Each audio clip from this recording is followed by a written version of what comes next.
to a developing story on a teenage girl found dead off the Beltway. The two teen men arrested in this case, alleged gang members, went before a judge earlier today, and we are now learning new details about what led up to the murder. The case against Miguel Angel Alvarez Flores and Diego Alexander Hernandez Rivera rests on the testimony of a teenage girl. $50,000. That's what the Sinaloa Cartel put on the man's head. And the two people they tapped to collect that money and end that man's life? 15 years old, not 16, not 17.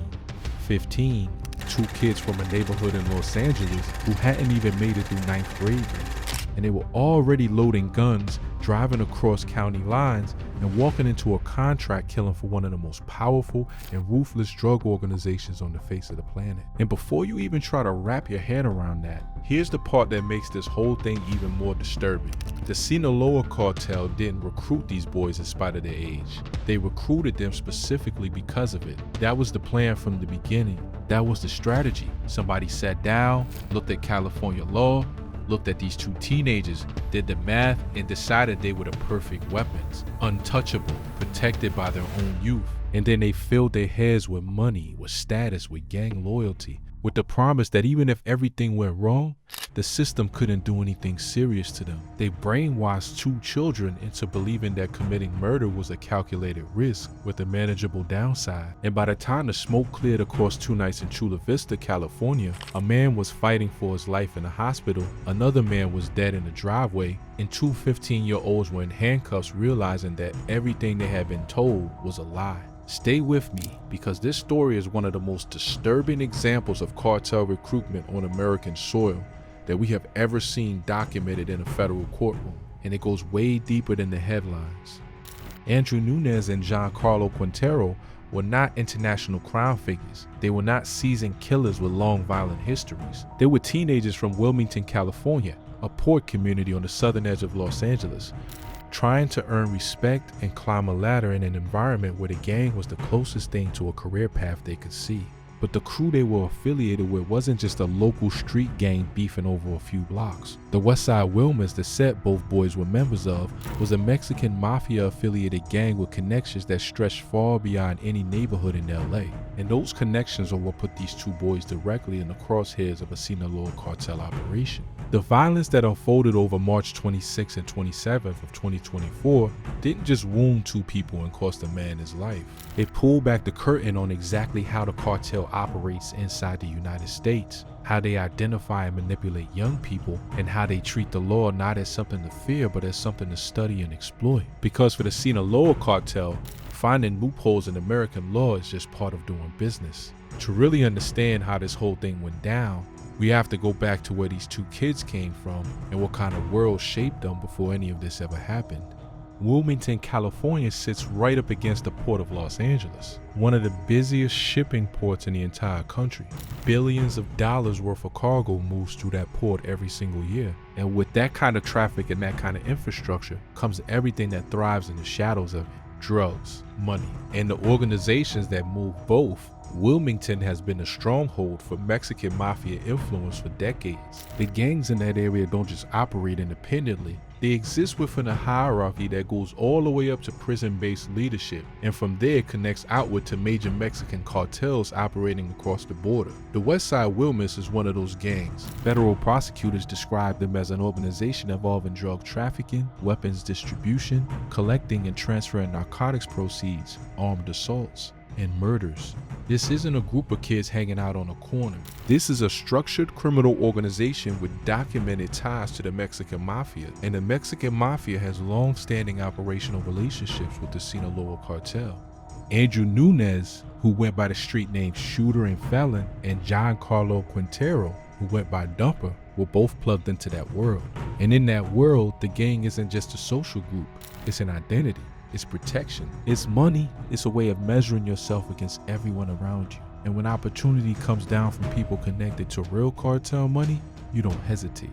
You don't ask questions. Hesitation means you're not ready. Questions mean you're soft. You say yes, and you prove yourself, and you move up. That's the mentality that was already locked in before any of this even started. And that mentality was built on top of something that most people on the outside looking in completely miss. The brainwashing doesn't happen in one conversation.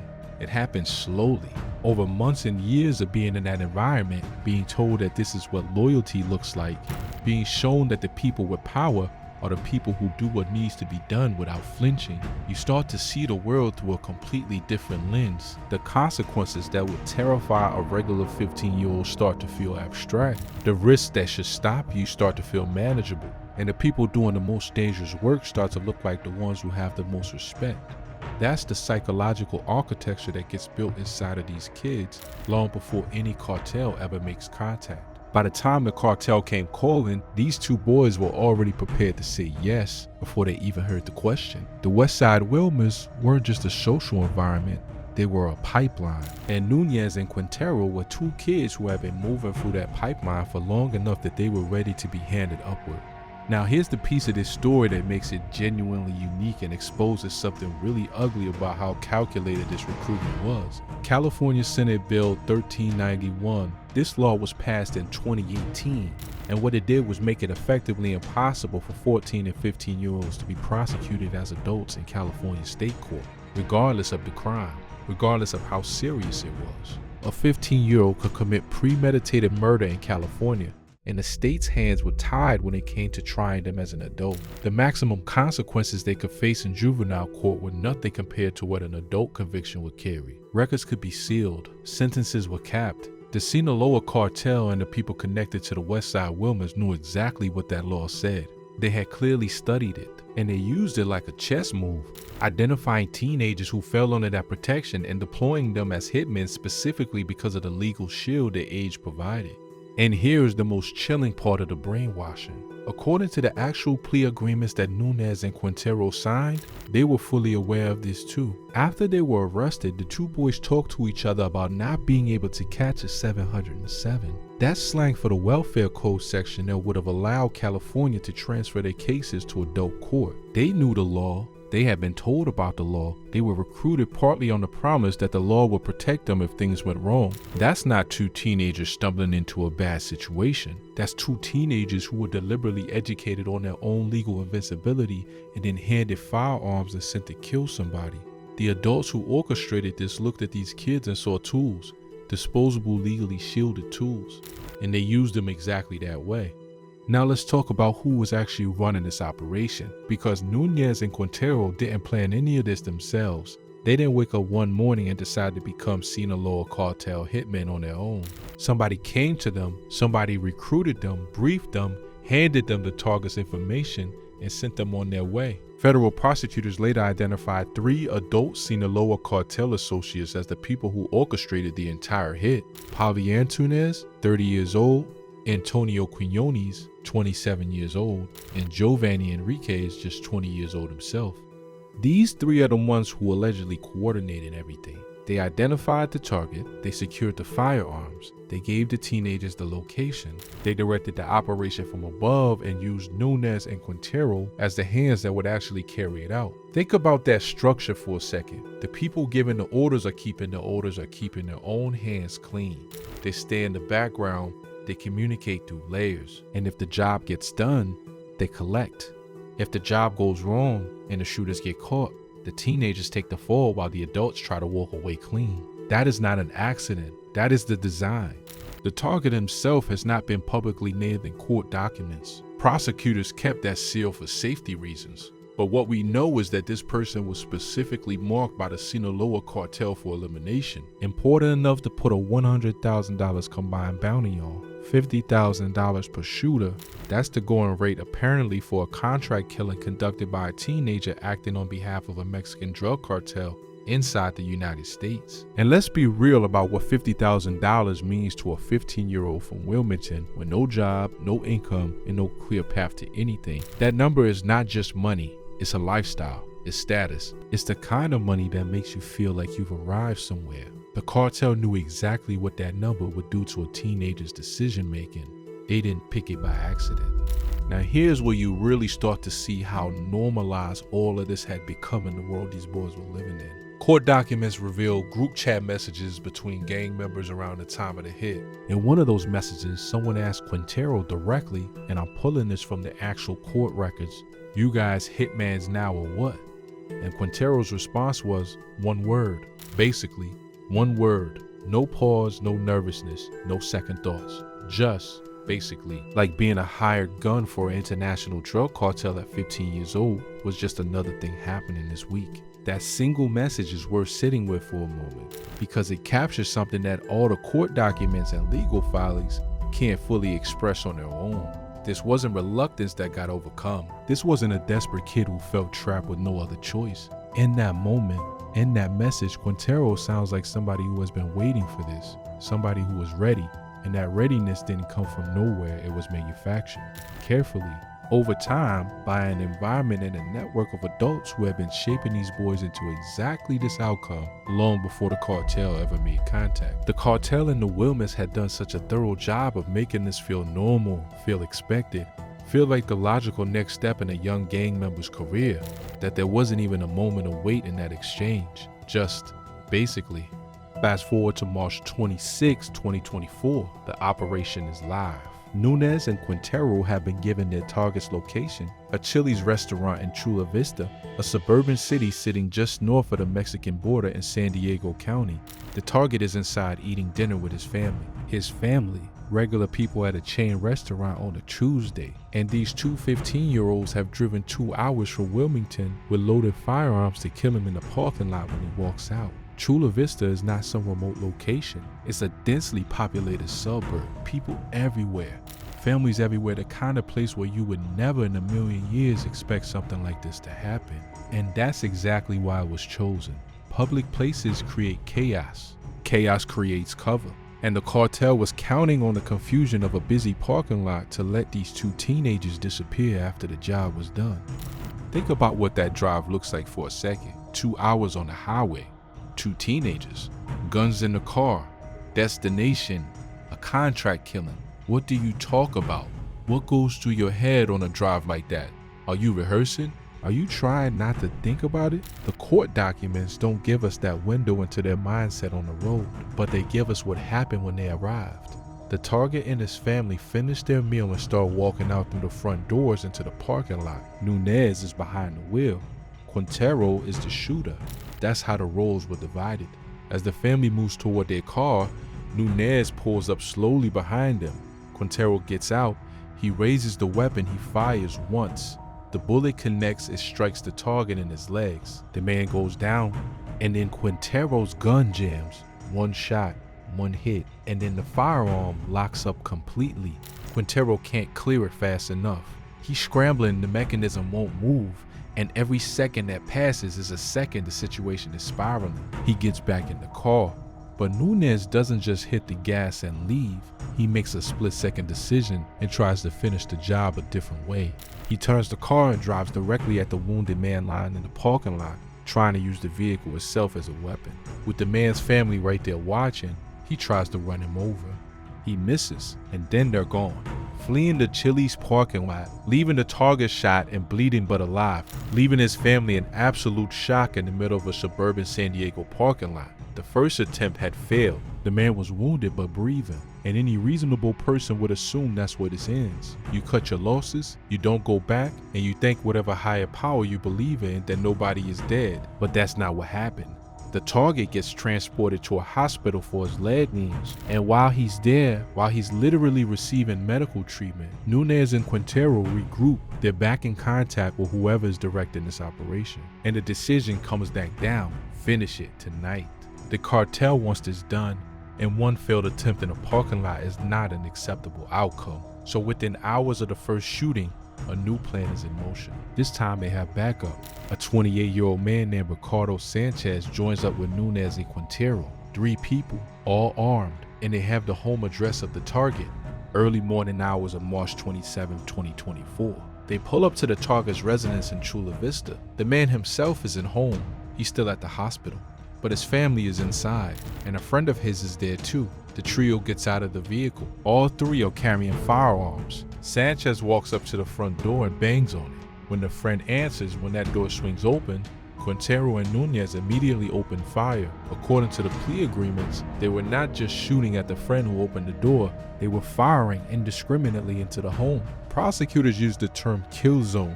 They intended to kill anyone and everyone inside that house. The family, the friend, anyone who was there. The friend takes multiple gunshot wounds. He's hit in the hand, he's hit in the arm, he's hit in the face. By any medical measure, he should not have survived, but he did. And then, in a moment that changes everything about how this night ends, the friend reaches for his own weapon.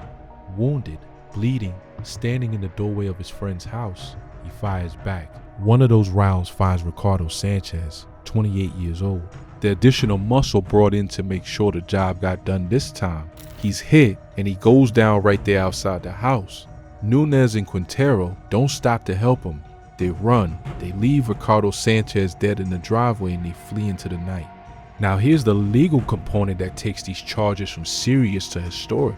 Under California and federal law, there's a legal doctrine called provocative act murder. What it means is this: if your actions deliberately provoked a chain of events that resulted in someone's death, you can be held criminally responsible for that death even if you were not the one who pulled the trigger that killed them. Nunez and Quintero did not shoot Ricardo Sanchez, but their attack on that home, the indiscriminate gunfire, the clear murderous intent, is what provoked the friend to fire back in self-defense. Which means under provocative act murder, the blood is on their hands. That's a murder charge on top of 2 attempted murder charges for both of them. At 15 years old, Chula Vista police arrested Nunez and Quintero not long after they fled from the house. 2 teenagers on foot with no real escape plan in a neighborhood that had just erupted with gunfire, with law enforcement responding fast. The getaway that the cartel probably assumed these boys had figured out apparently wasn't much of a plan at all. And that right there tells you something important, because the cartel had given these kids a mission,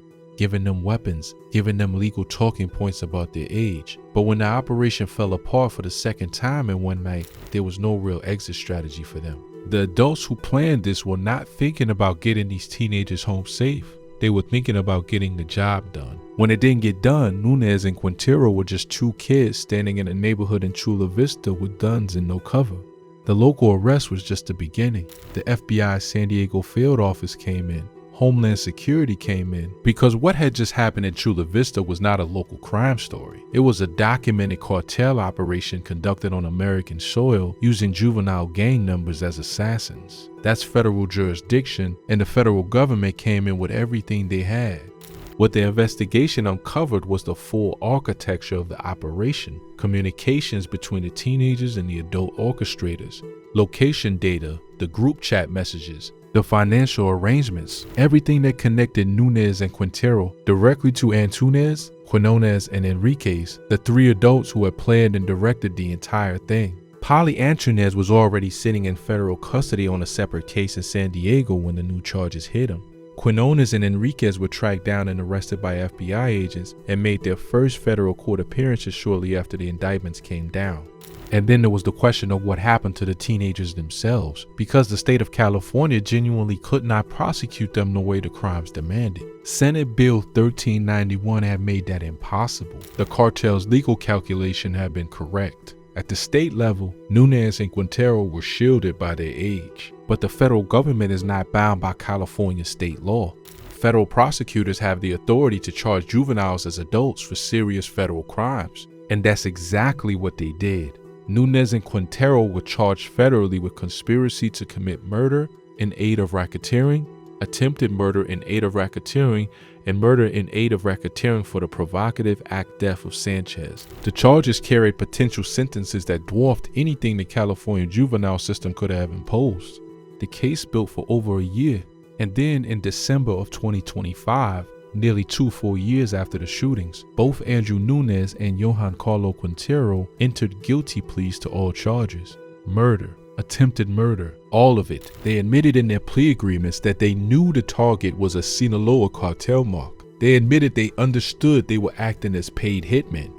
They admitted they fired into that home with the specific intent to kill anyone inside. No ambiguity, no claim of confusion or coercion. Guilty on everything. On March 13, 2026, U.S. District Judge Todd W. Robinson handed down the sentences. Andrew Nunez, 25 years in federal prison. Johncarlo Quintero, 25 years in federal prison. At the time they were sentenced, they were 16 and 17 years old. They will not walk out of federal prison as free men until they are well into their 40s, at the absolute earliest, and the $50,000 each. There is no record in any court document that either of them ever actually received the money they were promised. This case drew a line. U.S. Attorney Adam Gordon stood up at sentencing and said it's straight. No to the Sinaloa Cartel recruiting juveniles. No to the Mexican Mafia directing hits in San Diego. No to a system where children can be used as weapons with no real consequences. And the message behind those 25-year sentences was aimed directly at the cartel. The loophole you thought you found in California law does not exist at the federal level. Use a minor to commit murder, and the federal government will prosecute that minor as an adult, and it will come after every adult who put that minor in position to pull the trigger. This case is now being used as a reference point in conversations about juvenile justice reform, about cartel recruitment tactics, and about how law enforcement at the federal level needs to be the backstop when state law creates unintended gaps that criminal organizations can walk right through. Senate Bill 1391 was passed with good intentions. There are real arguments for why 14 and 15-year-olds should be treated differently than adults in the justice system. But when a law designed to protect children ends up being used by a drug cartel as a recruitment tool, that is a serious problem that demands a serious response. And the federal prosecution of Nunez and Quintero was that response. But the truth is that the bigger conversation this case forces is one that goes way beyond the courtroom. Because Wilmington is not unique. There are neighborhoods across California, Texas, Arizona, New Mexico, and beyond, where cartel infrastructure is not some distant foreign concept. It is woven into the daily reality of people's lives, where teenagers growing up in those environments make contact with that world before they are old enough to have a driver's license. The Sinaloa Cartel did not create Andrew Nunez and Johncarlo Quintero from scratch. They found two boys who were already shaped by a world where this felt like a real option. And then they handed them guns and pointed them at somebody. That doesn't erase accountability. Nunez and Quintero made choices. Real ones. They drove to Chula Vista.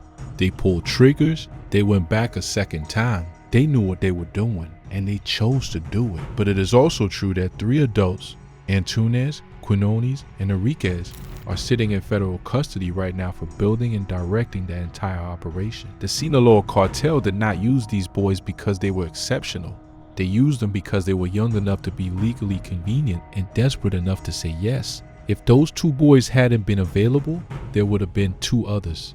That is how this machine works. It doesn't stop for one failed hit. It doesn't stop for an arrest. It doesn't stop for a sentencing hearing. The cartel identifies the next candidate before the last one is even processed into the system. And that is the reality that law enforcement, lawmakers, and communities in cities like Wilmington have to wrestle with. You can prosecute individuals. You can send a message with a 25-year sentence, but until the environment that produces these situations changes, until the pipeline from struggling neighborhood to gang to cartel gets disrupted at its source, there will always be another 15-year-old being handed a gun and told that $50,000 and legal invincibility is waiting on the other side of one job. That is the part of this story that nobody in a courtroom has a verdict for. Andrew Nunez and Johncarlo Quintero are in federal prison. Ricardo Sanchez is buried. The target survived. The friend who took 3 bullets and fired back survived. And somewhere out there right now are the families of everyone involved in those 2 nights in Chula Vista, carrying all of this permanently in ways that a 25-year sentence and a court verdict can never fully address. The target's family sat in a restaurant parking lot and watched someone shoot their father. They went home that night not knowing if the people who did it were coming back, and they were right to be afraid because they did come back. Hours later, to the house. That is the kind of trauma that does not get resolved in a courtroom, that stays. With children who were there, with family members who replay those nights over and over trying to understand how a regular dinner out turned into all of this. None of them chose any of this. They were collateral to a cartel contract and a $50,000 promise that 2 teenagers decided to chase. The Sinaloa Cartel sent 2 15-year-olds to do a job. The job failed twice, and everything that came after, the arrests, the federal charges, The guilty pleas, the 25-year sentences, and the ongoing prosecution of the adult orchestrators is the direct result of a cartel that believed it had engineered a system with no downside, use children, hide behind their age, collect the result, and walk away clean. They were wrong on every count. But the sobering truth is that this cartel has the resources, the reach, and the patience to keep trying with different people in different cities on different nights. And somewhere right now, there is probably another teenager being told that the money is real, that the law cannot touch them, and that this is just how you come up. The only thing standing between that teenager and the same outcome as Nunez and Quintero is whether somebody reaches them with the truth before the cartel does. That is the part of the story that does not end when the gavel comes down.